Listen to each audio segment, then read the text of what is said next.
This conference will now be recorded. Okay, today we'll start with ethical issues in biomedical research. Uh, so we like ethics, as we know, it is a certain custom or character of human beings, and we know for everything there is some ethics that we need to follow.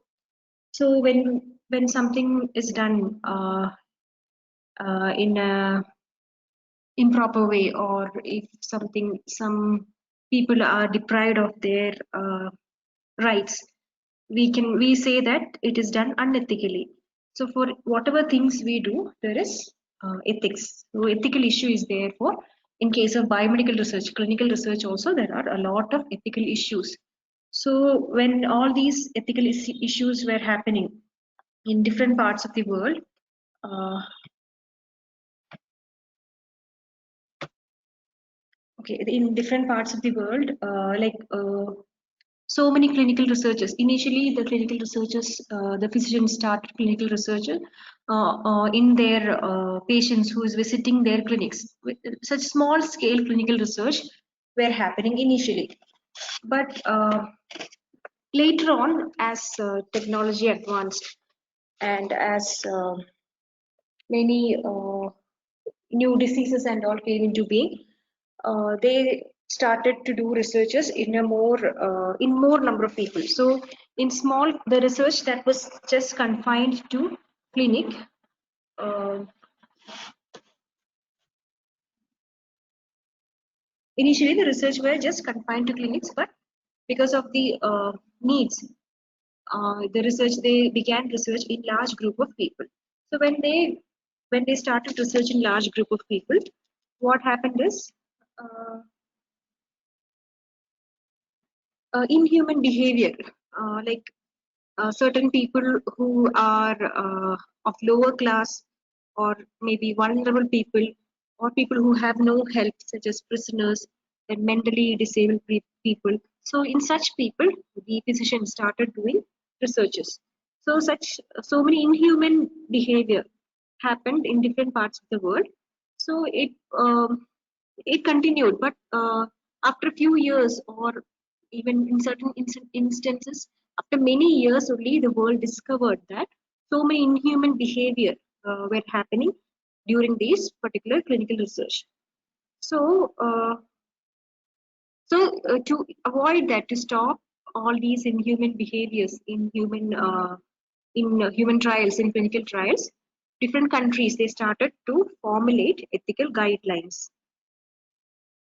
So ethical guidelines is being updated on a routine basis when they identify more acceptable conditions, because we know that human beings are exposed to various new chemical entities.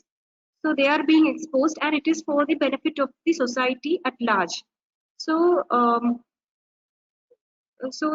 like we cannot say, even a study that is being conducted today, we cannot say it is 100% ethics, 100% ethically it is being conducted.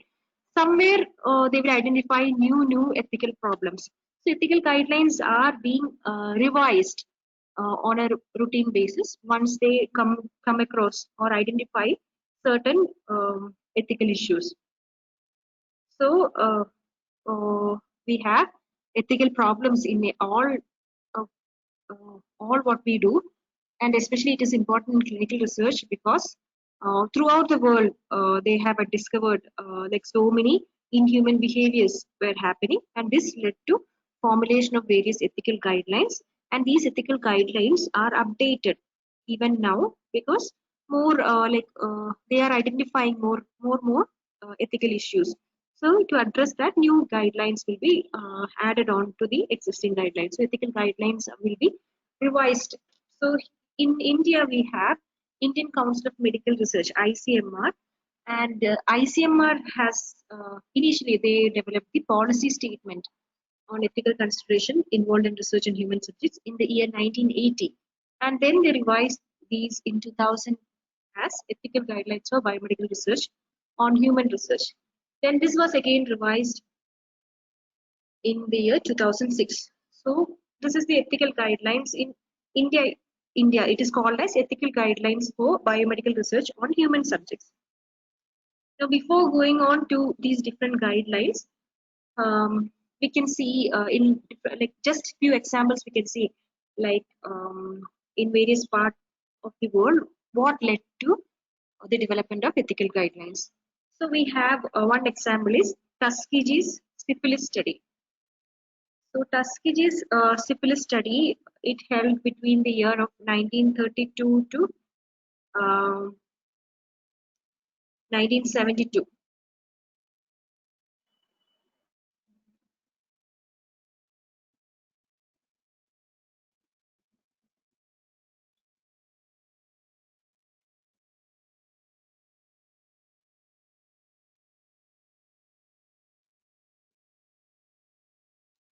Okay, 1930, during the year 1932 to 1972, uh, a study called as Tuskegee syphilis study took place in among blacks.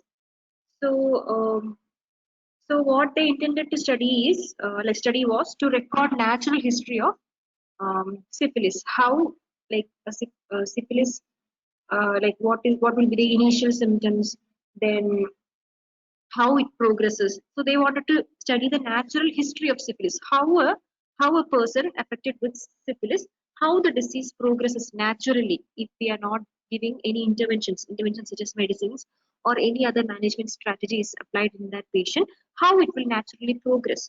So syphilis, we know it is a sexually transmitted disease, and if we don't treat the patient properly, it can lead to several complications. So the intention of this particular Tuskegee syphilis study was to identify or record like in which all stages the syphilis, a person affected with syphilis will go through. So it was a study to record natural history of syphilis. So it started in the year 1932, and initially they were planning to conduct the studies just for 6 years, but the study went on for 40 years. So instead of like once it was just intended to study on people for 6 years, and they especially took black people. So there was this problem also, the racist issues also were there, and they conducted the study in these black people. And initially they thought to study it for 6 years, but the study went on for 40 years.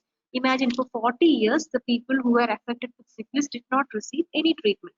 And the study duration were 1932 to 1972, 40 years. But it was supposed to like stop within 6 years. But even when in 1947 penicillin, when they discovered penicillin, and in 1947 it was identified that penicillin was penicillin as the first choice for syphilis. In 1947 they discovered that penicillin can be used as first choice treatment for syphilis. So if they are getting penicillin, they'll be completely cured.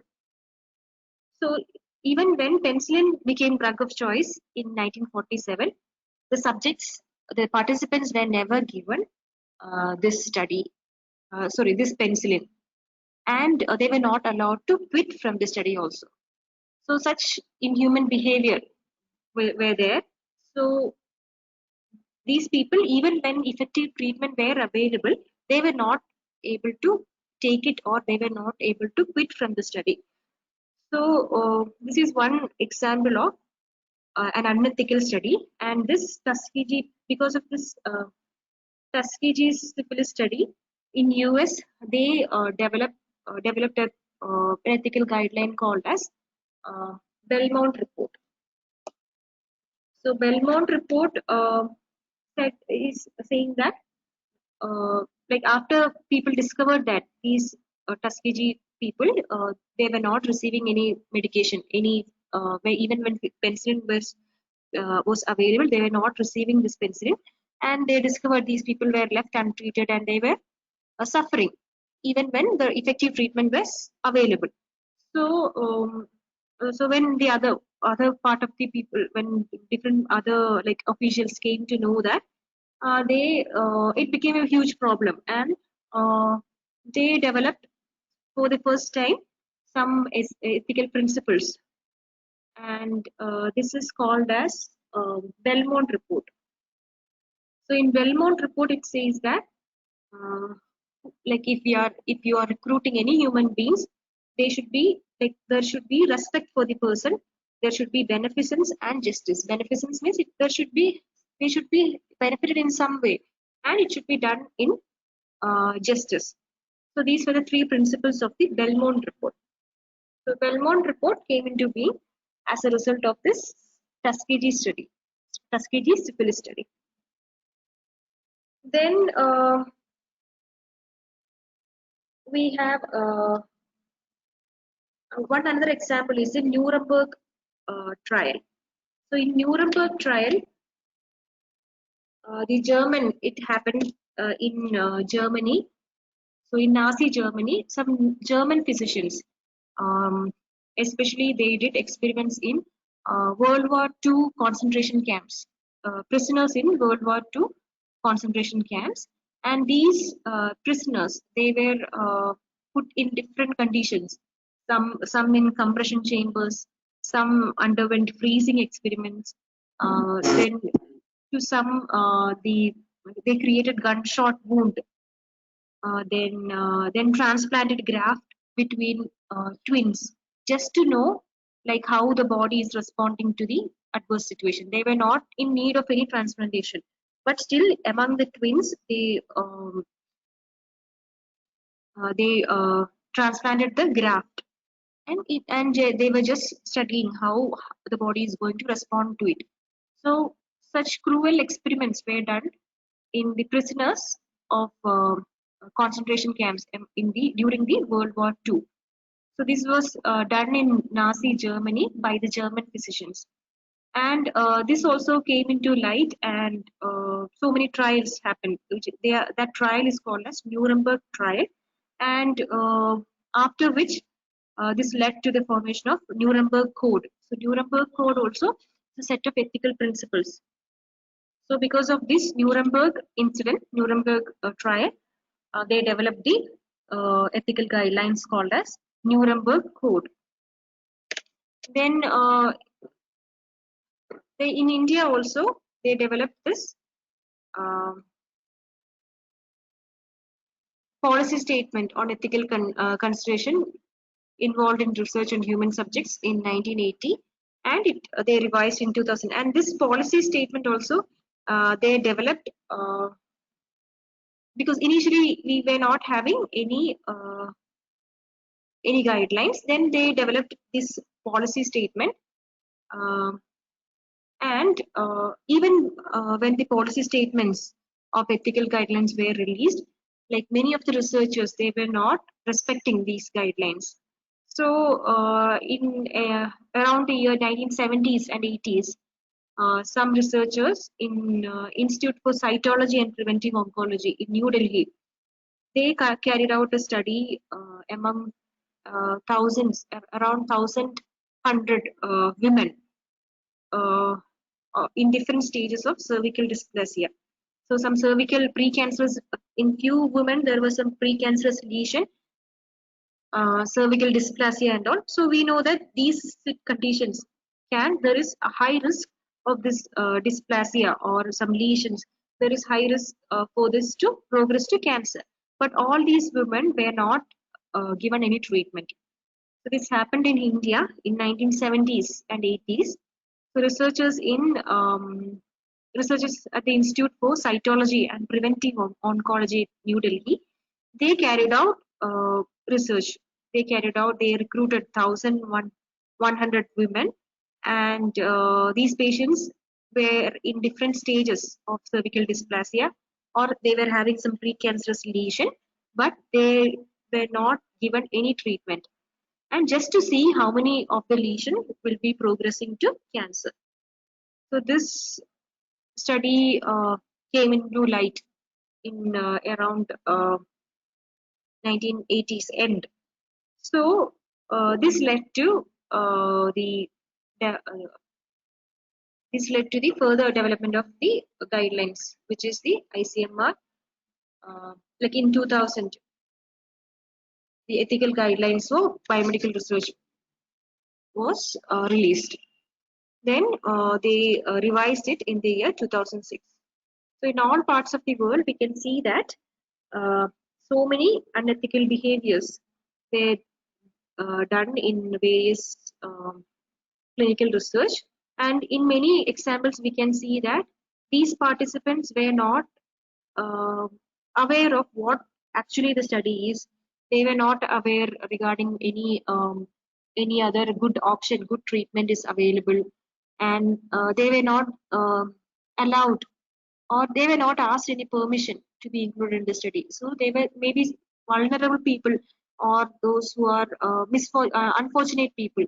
They were included in the study, and without their knowledge, they were considered as a part of the study. And in certain situations, we can see that they were not given the treatment even when proper treatment were available. So all these behaviors can be seen in various studies in various parts of the world. So when these such studies were discovered by other people, then this led to development of guidelines. So we can see that even in India, we have this ethical guidelines for biomedical research on human beings. So these ethical guidelines for biomedical research on human being, it is called as ICMR code. So the ethical guidelines for biomedical research in human beings is also called as ICMR code. So these guideline has got a statement of general principles and specific principles. So we can see that this particular ICMR code has got two parts, statement of general principles and statement of um, specific principles. Uh, so all these guidelines, if you say all the guidelines all over the world will be based upon four basic ethical principles.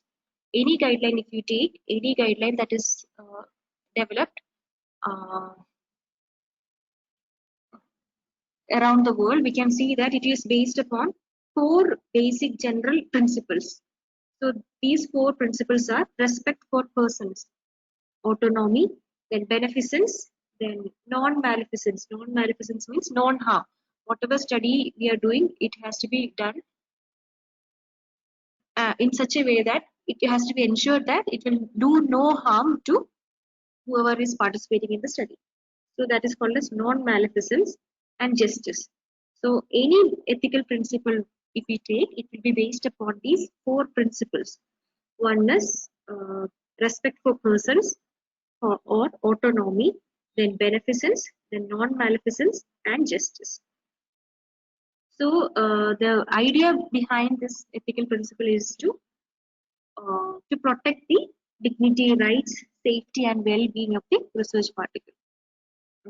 So dignity, rights, safety, well-being of all the research participants are protected. That is the main objective for all these guidelines. And all the guidelines, if we take, it will be the expanded version of the four basic principles. So first we will see the general principles. This is the ICMR code, Indian Council of Medical Research guidelines, biomedical ethical guidelines for biomedical research on human beings, or the ICMR code. So first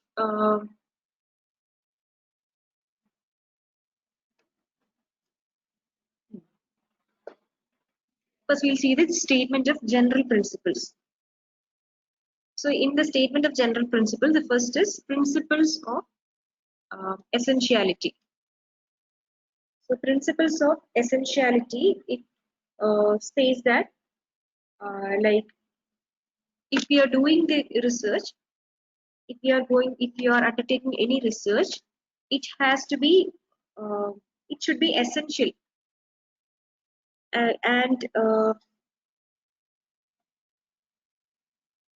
it should be essential for advancement of knowledge, and uh, and this knowledge should benefit the patient as well, patient, doctors, and whoever is participating in the study. The study what we are going to do should be that is being carried out should be essential for the development of knowledge. And if in any other way, like the study can be done without participating human beings, then it should be done in that particular method. So if at all the study is being done in human beings, then it should ensure that the study should be absolutely essential, and it should be for the advancement of knowledge. That this knowledge should be beneficial to the patient, to the other to the patients, to the doctors, and even ecological and environmental well-being of the planet. So that is principles of essentiality. The study should be even only if the study is essential, it should be conducted. This principles of essentiality. Next is the principles of voluntariness, informed consent, and community agreement. Here it says that like uh, it should be made known to the research participant that they have the right to agree or disagree to participate in the trial. So the participant should know that they have the right to participate in the study or not. They have the right to agree or not agree to participate in the study, and they have the right to withdraw from the study at any time, even if the situation is paramount. Like if the researcher says that only like maybe 1 or 2 days, if the participant is enrolled in the study, it will be very highly beneficial, the even if it is of paramount important that the participants stay in the study. Even in such a situation also, the participant has every right to withdraw from the study at any point during the clinical research. That is principle of voluntariness. So voluntariness means voluntarily. It is 100% the participant's freedom whether to participate or not, and when to withdraw from the study. He can withdraw from the study at any time during the study period. So that is principle of voluntariness. Then informed consent.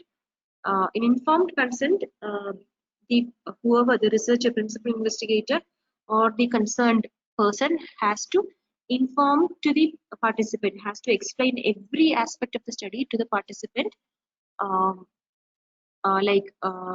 what is the study about, what is the objective of the study, then what all things the participant has to do, what all samples from the participants it will be taken, then what are the other treatment options available, what about the treatment they are getting.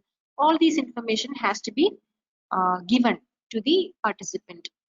And only one exception is that in case of blinded study, if the participant like should not know whether he is receiving a placebo or an active agent, in that situation we can hide from the participant what he is getting. In all other instances, we need to inform the participant like about all aspects of the study. So it has to be informed consent. Then community agreement. This is particularly in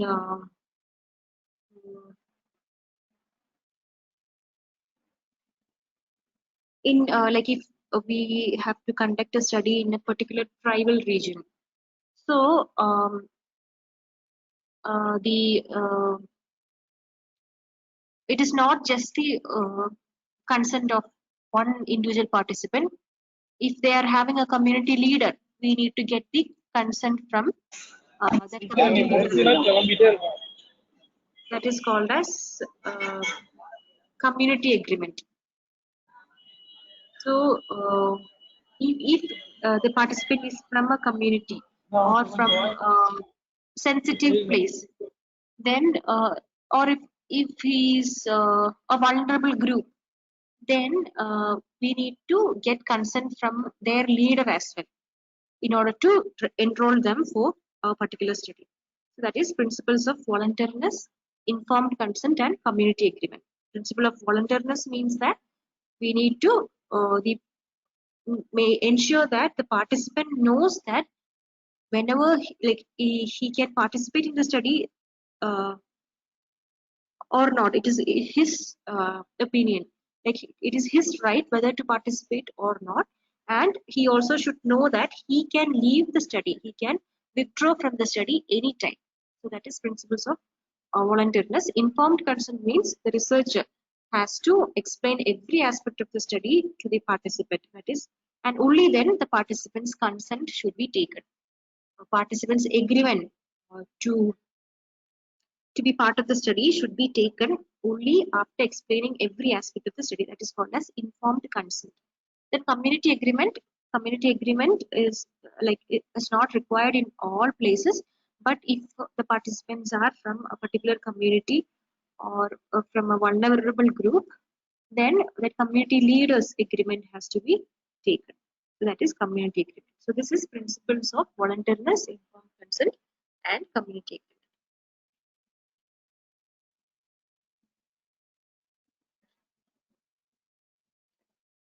Then,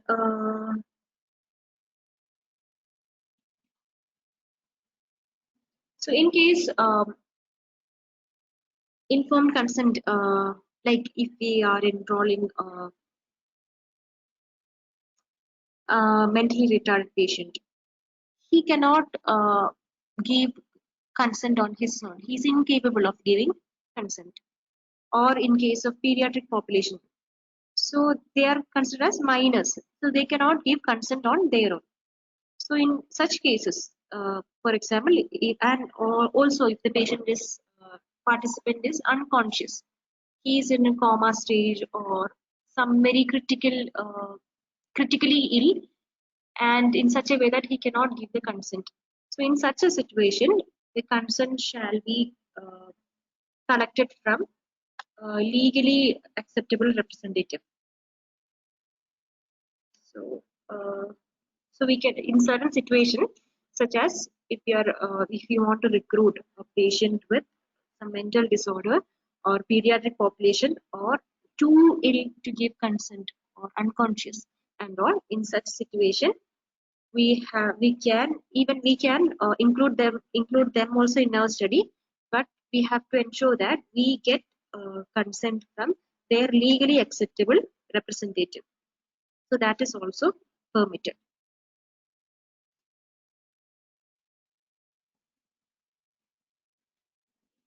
The next is principle of non-exploitation. So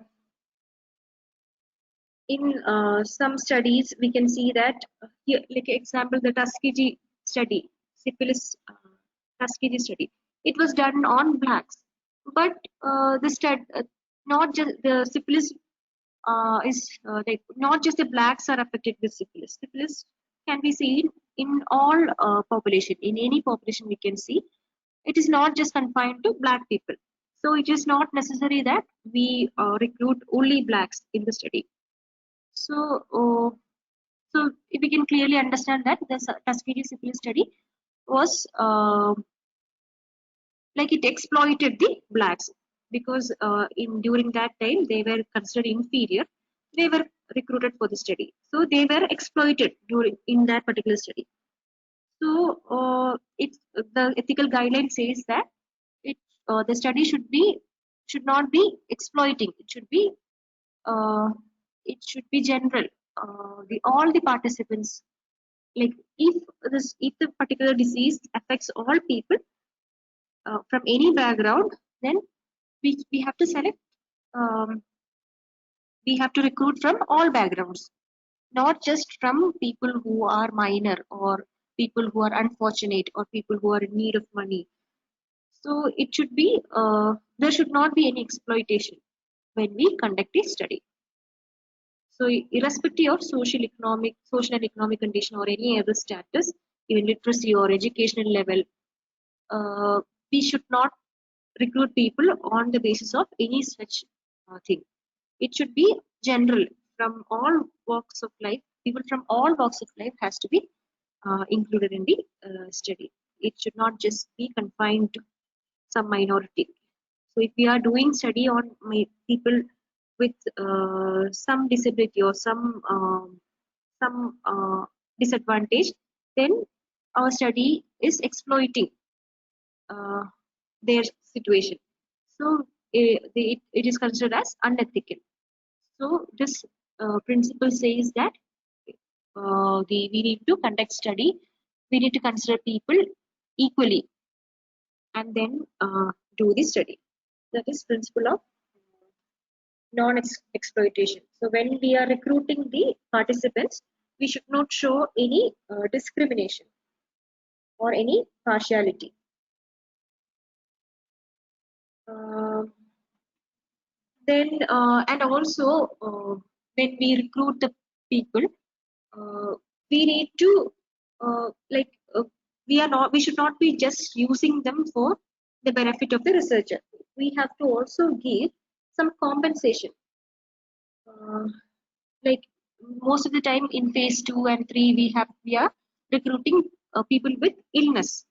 Some patients we are doing the study on patients, not on healthy volunteers as in phase 1. In phase 2 and phase 3 we recruit uh, we recruit people who are ill or the deceased people we are taking. So even like like with the study they are benefiting, they are receiving treatment, but even then we need to give them some compensation. We should not exploit their illness, so we need to give them compensation, or there should be some arrangement for insurance so that they will receive some benefit, not just the treatment, but we have to, the researcher has to make provision for compensation, or some insurance cover has to be arranged. So that is principle of non-exploitation. So in principle of non-exploitation, we have to remember the people should not be categorized and the study is done. If the study is for, like if the disease is for the whole general population, then we should not recruit people who are unfortunate or who are of a specific caste or class, so that they are not exploited. So no discrimination should be done in recruiting the participants. And also we need to remember we have to give compensation to them, even if they are benefiting from even if we are including the deceased patients, even if they are benefiting from the new treatment, even then we need to give them compensation, and or we need to provide some insurance cover. So all these has to be taken into account.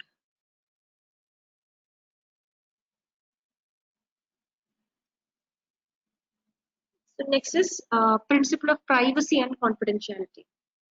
So in case of like in case when participants are recruited, we are collecting so many of their information, such as this especially is important in case of people who are affected with HIV or some mental disorders or maybe some kind of cancer. So people are they don't want to they don't want to they don't want other people to know about their situation. So whatever records or whatever information collected from the participants during recruitment and throughout the study, the lab values, all these should be kept confidential.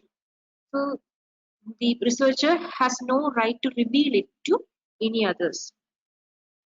Uh, then in so the confidentiality, privacy of the participants, their identity and records should be kept confidential, and the records shall be accessed by certain only by certain authorities, by limited authorities. So whoever is coming for some inspection and all, only to them we have to, the researcher need to show these records or data that are revealing their identity. Then, but some exception is there, like if a particular patient is having suicidal tendency, um, or if he is showing some violent behavior, like he's likely to murder someone. He's showing symptoms and he has some violent behavior, like suicidal tendency, then violent behavior, then HIV positive status. HIV positive status should be revealed to their partners. So HIV positive status, and also the court of law requires their information. In such situation, the researcher can reveal their the participants' identity and records. So in all the other circumstances, they have to maintain the privacy and confidentiality of all the information collected uh, pertaining to the participants. So it is their legal right. If the researcher is violating from this, the participant can go for um, help from the court. So, except certain exceptions are also there, such as if the patient is having any suicidal tendency or some violent behavior or HIV positive status, it has to be revealed to the partner. Then, and also if the participants' information is being asked by the court of law, then in such situation, the researcher can reveal their participants' identity. Otherwise, the records, all the records pertaining to the identity of the participant and all the other information has to be kept um, in confidentiality, and it shall be revealed only to very limited authority. The access for these records should not be shared to everyone, but only when it is asked by certain authorities, the researchers has the right to show it. Then next is principle of risk minimization. So this risk minimization, so in any research, if we talk about any research, all the research has got some risk. For any study, certain risk is there, and the research stakeholders, like all the people who are involved in this particular research, such as the investigator, the research coordinators, the sponsor, then the ethical committee people. So all the people who are involved in the study, they it is a responsibility of all these people that they take all the necessary precautions to minimize the risk. So it is not just the risk minimization is not just the responsibility of the researcher, but it is like whoever is involved in the study, whoever is doing even any small duties, they have the equal responsibility to minimize the risk. And this is not for just the beginning of the study. So when we write the protocol and when we discuss like how the study is going to be done, what are the benefits, what are the risks, all those will be discussed initially. So the risk, so they at that time they foresee certain risk, some potential risk they will identify, and some risk minimization strategy they will develop. So this happens when they write the protocol. So when they initially sit for the study, or during the initial discussions and all, some risk can be identified, and they will together plan for some risk minimization strategies. This happens at the beginning of the study, but this guideline says that it should not happen just in the beginning of the study. Throughout the study, in all stages of the study, all the stakeholders, all the people who are involved in the study has equal responsibility to minimize the risk, to think about the risk, to think about the potential risk, and to bring some solution to minimize risk. This should happen from the beginning till the end of the study. So at all stages, they have to uh, think and make sure that the risks are minimized. And for these all these risks involved, they also have to think about appropriate care. So if any one particular risk happens, then they also have to plan for some appropriate care, and also compensation has to be given if any harm occurs.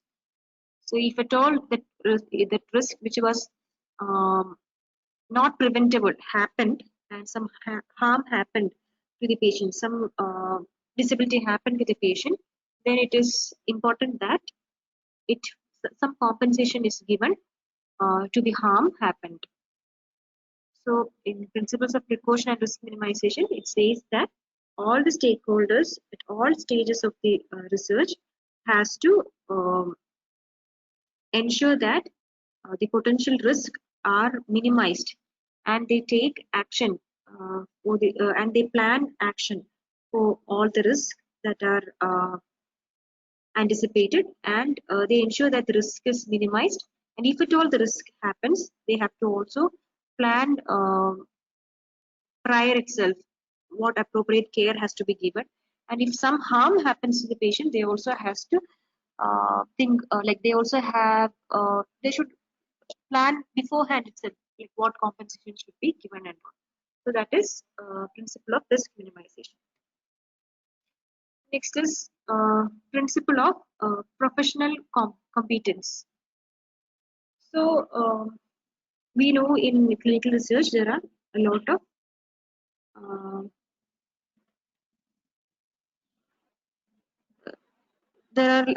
people involved, lot of professionals involved, such as there will be an investigator, there will be a sponsor, then there is a clinical research coordinator, then clinical research associate will be there, then the ethical committee. In ethical committee also there are different 8 to 12 members are there. So there are a lot of people, a lot of professionals involved in the study. So whenever the research is planned and conducted, um, it should be ensured that the research is from the very beginning itself, from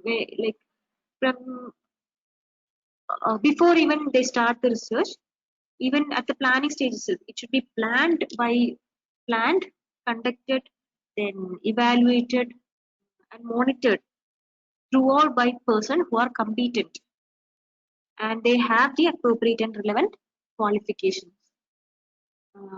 Then they should have the experience and proper training. So that is the requirement given by the principle of professional competence. So even before the research is planned, research should be planned by, conducted by, evaluated, monitored. All these has to be done by persons who are competent, and they should have the appropriate and also relevant qualification and proper experience as well as training. So uh, so that it will be done properly, because we know it is the particular research is done on human beings. So people who actually knows the business should take part or should perform the study. Otherwise, it will be going to cause even life of people. And so many other ethical issues will be there. Some financial problems can happen. So all these, because of all these issues, it is important that professionally qualified, competent people has to be selected, and they only should initiate the study, even from the planning stage itself. So that is principle of professional competence. Next is principle of accountability and transparency. So in case of in this particular guideline, um, it says that we need to the research has to be conducted in a fair, honest, impartial, as well as transparent manner. So it means that uh, whatever is done, it should be revealed to all those people who are associated with the study. So the regulatory authority should know the exact clear picture, then the participant should know what is actually going through, and even the physician involved, the investigator involved, all should know what is happening in the study. Nothing should be hidden. So nothing mysterious should be there. Like should not happen in the study. Everything should be fair, honest, impartial, and transparent. So, and accountability should be there. So each person is responsible. Each person should be responsible for what they are doing. So then whatever records they collected should be retained. So all the records, then data and the notes that uh, during the study, whatever they have collected, it should be retained for some specified period mentioned by the regulatory authority, so that it can be again, if required, can be scrutinized by the regulatory authority, or if some audit is there, it can be shown. So it should be done in a transparent manner. Here we need to also remember, like there should not be any conflict of interest. For example, if a physician um,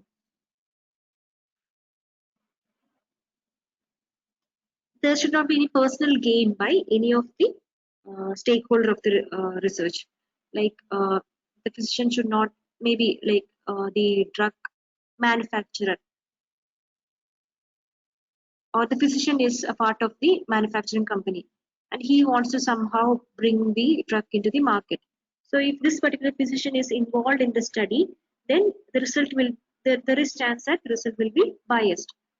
So that physician is not fit to be part of the study, because there is like 90% chance that the result can be manipulated or biased. So there should not be any conflict of interest or any personal gain or benefit for any stakeholder who are conducting the study. So that is also important. It should be transparent, fair, and honest. Even if we can see the study has to, we know that before initiating the study requires ethical approval, ethical committee approval is required.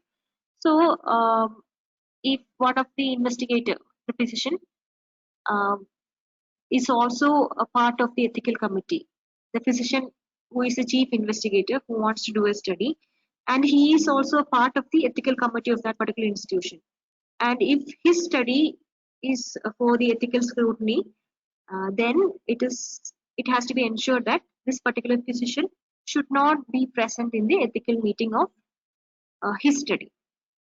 So if a physician is a chief, if they is the investigator of the study, and his study is going to be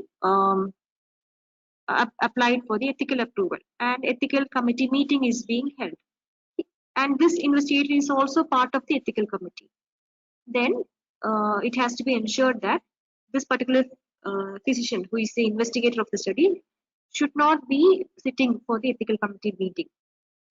So if he is there in the ethical committee meeting, there is chance that his opinion also will be counted, and maybe uh, he will like he will recommend his own study for approval. So such things should not happen. So it has to be honest, fair, and transparent. The study has to be honest, fair, and transparent, and there should not be any conflict of interest, and the investigator should not have any personal gain or benefit out of the study.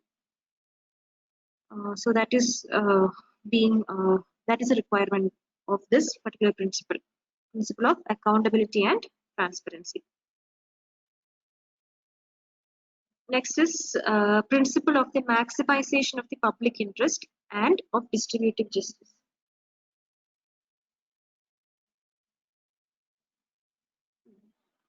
So whatever benefit comes out of this study, so for every research, the first principle itself says that principle of essentiality. Only if it is essential, only if it is beneficial, the study has to be conducted.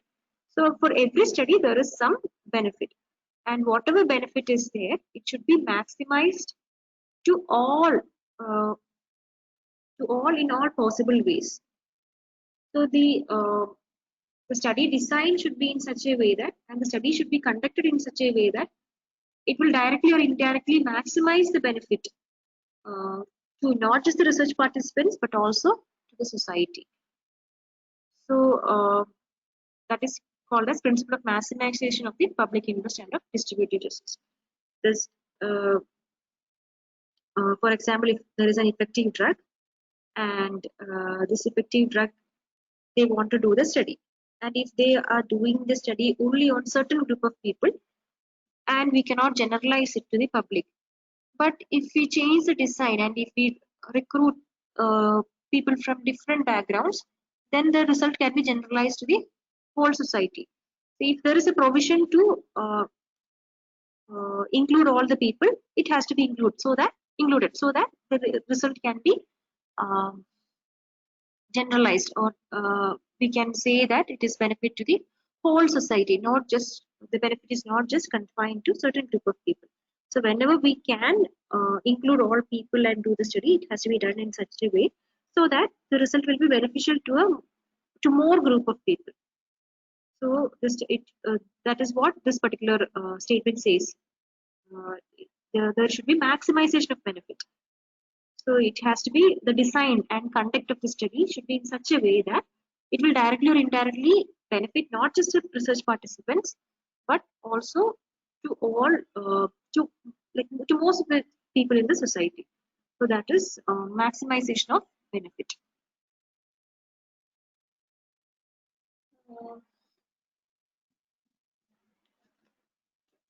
Next is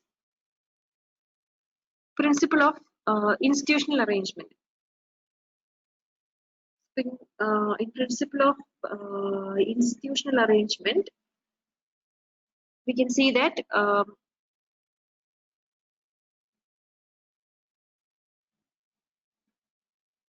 so wherever the research will be conducted in certain institutions, maybe in certain hospital or medical colleges.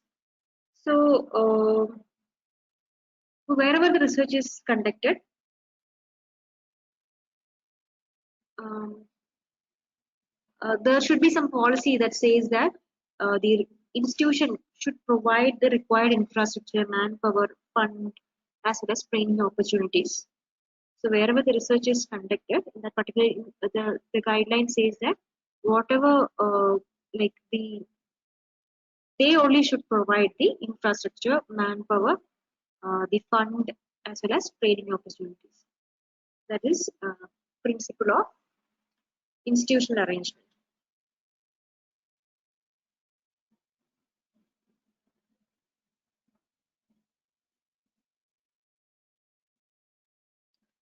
Next is principle of public domain.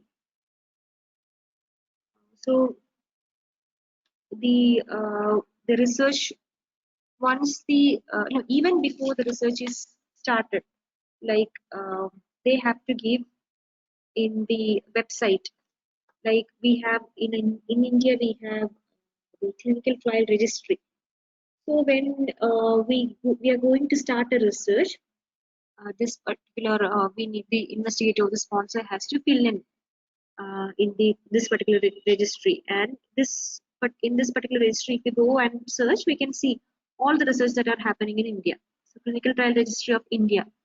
Similarly, all the nations, all the countries are having certain domains where the public is made known that there is a research going on, and even before the research is being initiated, it like for example, if they want to recruit participants, some advertisements will be given. So this advertisement should be made known to the public. So this is made known to maybe that particular country's websites, like research websites and all. They have to show the advertisements to recruit the participants, so that all people will come to know that there is a particular research going on, and if they can benefit from that research, they can participate. So the advertisement and all should be even before initiating the study, or information regarding the research has to be made known to the public through different domains, such as maybe website and all.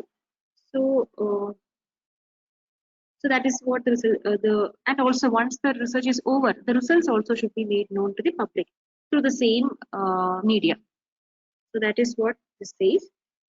So it is not just the results that has to be published, like even before initiating the trial itself, even the advertisement and all can be posted in the websites. So we have Clinical Trial Registry of India, where we can know what all researches are being happening in India. That is principle of public domain. Principle of totality of responsibility, I think already discussed.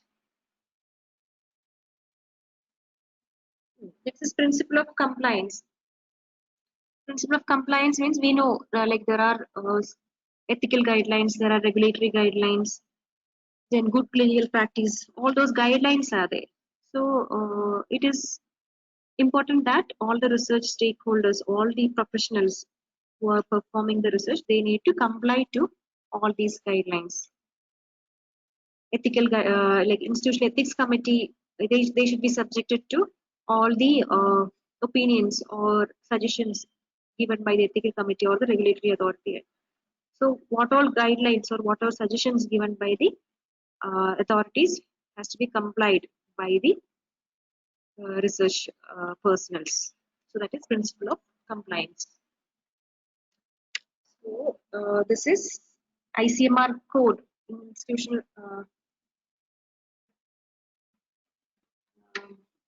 Indian Council of Medical Research guidelines or ethical guidelines of our country. So there are around 12 principles. There are general principle as well as specific principle. All the guidelines are developed from 4 basic principles. That is, they are the respect for person, beneficence, non-maleficence or non-harm and justice. So based upon these 4 principles, they are all the other 12, they are expanded to this 12 principles. When in any country's ethical guidance, if you take, it will be based upon these 4 principles. So that is ethical guidelines. Hope it is clear. Thank you all. Then CRs, class representatives, please, and be attended. Thank you, ma'am.